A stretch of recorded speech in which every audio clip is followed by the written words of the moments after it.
Good morning. Hope you're doing well on this wonderful spring morning today.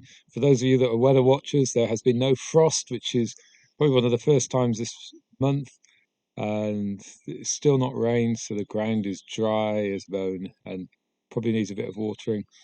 But anyway, it's nice to be outside in the fresh outdoors. And as we continue our Luke Bible study, I was just thinking this week, it just seems unbelievable to me that we started this nearly 6 months ago. So well done for those of you that are still keeping up to date and have followed most of the Bible studies. If it's the first time, it doesn't matter. Each one of these is a standalone Bible study. So today we're in Luke 22. I want to pick up when Jesus he's just done the Passover meal with his disciples, had various conversations. He's basically,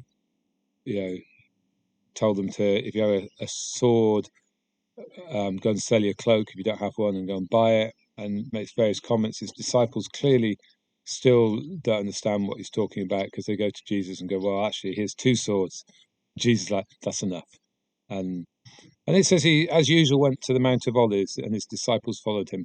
And I wonder what the mood was that day, and what the general feeling was among the disciples. It was, in one way, they just celebrated something that was very intimate, very personal with Jesus, but also at the same time, his words, his language to them must have been confusing, must have been at times, very challenging. So, anyway, looking at this, it says, as they went to the Mount of Olives, when they reached there, so this is something they did regularly, it was familiar. Yeah, you could imagine that Jesus is stepping out, leading the way. The disciples are like, "Come on, let's go, lads." And it says that when they reached there, they were given he said to them, "Pray that you will not fall into temptation." It's interesting that Jesus gets them to pray that prayer, or encourages them to pray that they won't fall into temptation at that spot. It's actually more of a central theme than we maybe think about, because in the Lord's Prayer, what does Jesus say? Lead us not into temptation. He said part of the prayer was, "Don't lead us into temptation. Deliver us from evil." Elsewhere, it says, if you're tempted, God won't allow you to be tempted beyond what you can bear, but will provide you ways out. I like that because there's a sense of, it's not just one way out. There's ways out. One, two, three, many ways out. But when you realize that prayer's been put in a central place like this, you think, why is that? And I think it's a recognition of the frailty of us as human beings, our likelihood to be tempted. And so there's a realization through praying, "Lord, don't lead us into temptation," that the only way we're going to stay free of temptation isn't by our own strength and our own ability, but it's a grace of God poured out over us. So we're like, "Lord, today, please help us. We're not led into temptation." But it's the same thing, I think, should give us just loads of grace towards people that do fall into temptation, because actually, they don't need our condemnation. They need our love and need us to pick them up and help them carry on in their walk with God.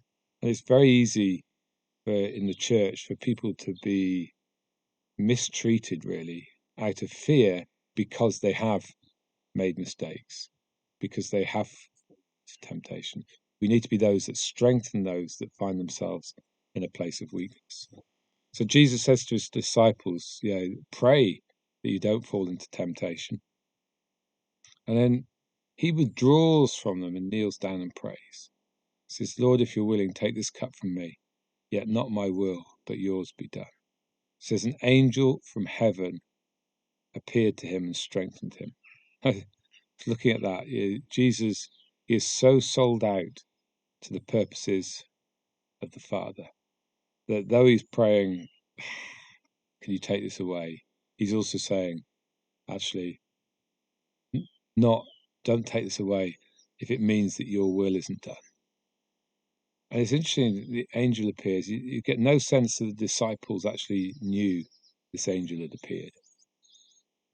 You think, I wonder if at times we could be that close to visible angelic activity, and yet we miss it. So this angel came from heaven and strengthened him. And again, I just pray, Father, we ask that your angels will come and strengthen your people. And Jesus, in anguish, says he prayed more earnestly, and it says his sweat was like drops of blood falling to the ground. Again, that might just seem like a passing statement or comment, but it's also a very important one, because you go back into Genesis, and mankind are told, Adam and Eve are told, that it's by the sweat of your brow that you'll work the land. In other words, there's a whole dimension of laboring in life that came in because of the fall. It wasn't there before the fall. And Jesus here, by sweating blood, he's overcoming something that was part of the fall. And he's setting us free from that laboring that brings exhaustion. And, again, it's something just to be aware of in our lives, that we're aware at times where we can get into that laboring that brings exhaustion, and know there's a way through, a way out through Jesus. It says Jesus arose from prayer. He went back to his disciples. He said, they're asleep, exhausted, sorrow. What's going on is really, really engaged in their heart. They know to some level Jesus is going through, and they didn't en masse have the ability to pray. And Jesus says to them, why are you sleeping?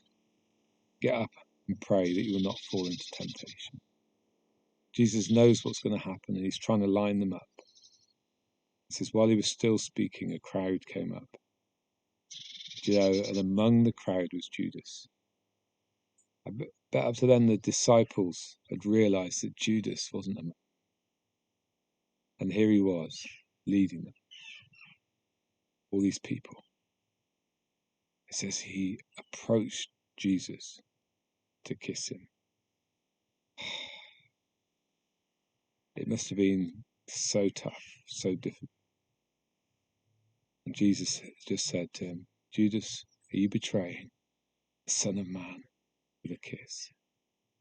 It says when the followers of Jesus saw what was happening, they said, Lord, shall we strike with our swords? In other words, they'd listened earlier and they hadn't worked it out, but they got their swords. And one of them just did it anyway and cut off the high priest's ear. Sorry, the servant of the high priest.